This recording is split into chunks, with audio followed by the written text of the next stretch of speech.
रावलपिंडी के इलाका डोक चरागदीन में पीटीआई के नौजवान रहनुमा मलक मुज्तबा बिल्ला की जानिब से मेंबर कौमी असम्बली और पार्लिमानी secretary anti narcotics Sheikh Rashid Shafiq के एजाज में पुरतकल्लफ नाश्ते का एहतमाम किया गया, जिसमें इलाका भर की मुमताज सियासी और समाजी शख्सियात ने शिरकत की। शेख राशिद शफीक जब मलक मुज्तबा बिल्ला की रिहाइशगाह पर पहुंचे तो मुअज़्ज़िज़ीन इलाका की बड़ी तादाद ने उनका पुरतपाक इस्तकबाल किया। तकरीब के शुरका से खिताब करते हुए मलक मुज्तबा ने कहा कि हमारे कायद शेख राशिद शफीक अपने हल्के में अवामी खिदमत का मिशन जारी रखे हुए हैं। हल्के में तामीराती मनसूबे तेजी के साथ जारी हैं, जिनमें पुख्ता गलियां, सीवरेज का निजाम और दीगर मनसूबाजात शामिल हैं। गवर्नमेंट बॉयज हाई स्कूल और गवर्नमेंट गर्ल्स एलिमेंट्री स्कूल के लिए 1 करोड़ रुपए के फंड्स जारी हो चुके हैं। तकरीब से खिताब करते हुए मुमताज समाजी रहनुमा फयाज मिर्जा ने कहा कि इलाके के अवाम के लिए शेख राशिद शफीक के दरवाजे हमेशा खुले हुए मिलते हैं। तकरीब के मेहमान खुसूसी और MN शेख राशिद शफीक ने कहा कि तहरीक इंसाफ की हुकूमत अवाम के बुनियादी मसाइल के हल के लिए दिन रात कोशां है। डोक चरागदीन और मुहलिका इलाकों के लोगों का गैस का मसला हो या वाटर फिल्ट्रेशन प्लांट का, हर मसला तरजीही बुनियादों पर हल होगा।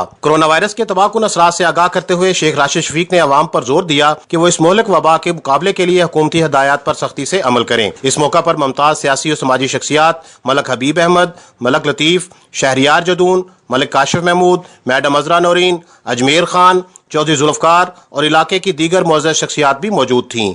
मोहम्मद वसीम जंजुआ, तकबीर न्यूज़, रावलपिंडी।